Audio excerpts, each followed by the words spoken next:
September 5th is out in theaters, new journalistic period drama starring Peter Sarsgaard, John Magaro, Ben Chaplin and Leonie Benesch. It was nominated for an Oscar for Best Original Screenplay, and it is based on the true story of the hostage crisis at the 1972 Olympic Games in Munich, where in the early hours of September 5th, a group of Arabic terrorists took the Israeli athletes hostage inside the Olympic Village. The movie follows these events from the perspective of ABC television crew that realizes they're the closest to the events unfolding and they have access to satellite dishes, allowing them to broadcast live to the world as things are progressing. So I love this film very, very much. I think I've come to realize I'm a sucker for a good journalist movie. Just last year I had Civil War very high on my top list, and I suspect this one will be high for 2025. Currently it is my number one favorite movie this year so far. It's a very tense and gripping thriller, tightly written and executed, never really slows down or wastes a second of its admirably short runtime. It's just over an hour and a half. The dialogue is fantastically written, being able to tell us the story efficiently, but also at the same time exploring the themes that the movie is really interested in, such as where is the line between journalistic integrity and principles and the desire to be the first one to get the story out? How harmful can these egos get? How detached can a journalist be when he's covering a story? How detached should he be? What is allowed and what shouldn't be in terms of live coverage?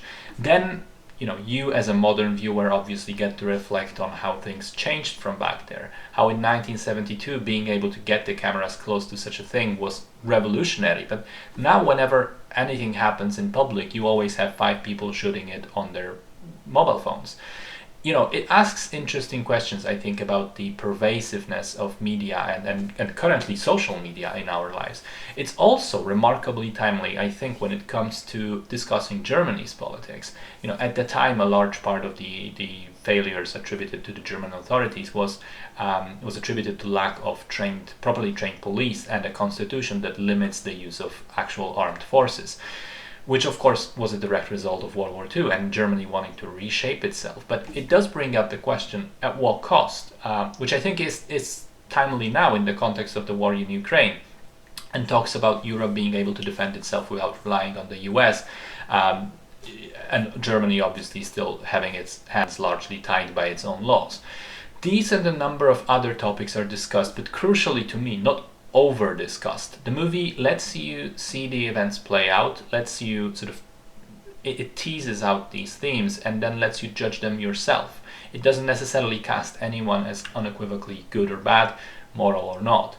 I loved how it managed to stay engaging throughout, despite essentially only taking place in the single building in the ABC broadcasting studio. I liked its use of character actors and giving all of them time to shine. Peter Sarsgaard is bailed on top, but really it's John Magaro's movie and he's doing a great job of being the sort of emotional anchor of it. I also loved the production design and how much old equipment is being shown, how we get a glimpse behind the curtain and see just what these people do to make these broadcasts happen, especially in 1970s when the limitations of the technology were much larger. I mean, you see these groups of people operate in this extremely fast-paced and stressed environment, and I just eat that type of stuff up. I love when movies accurately show competent people operating old machinery and equipment and things like that. So it was just a pure joy to experience for me. And of course the story worked for me as well, all the more because I didn't know how it ended in real life. I was somewhat aware of these events, but not fully. So the ending was, fantastic.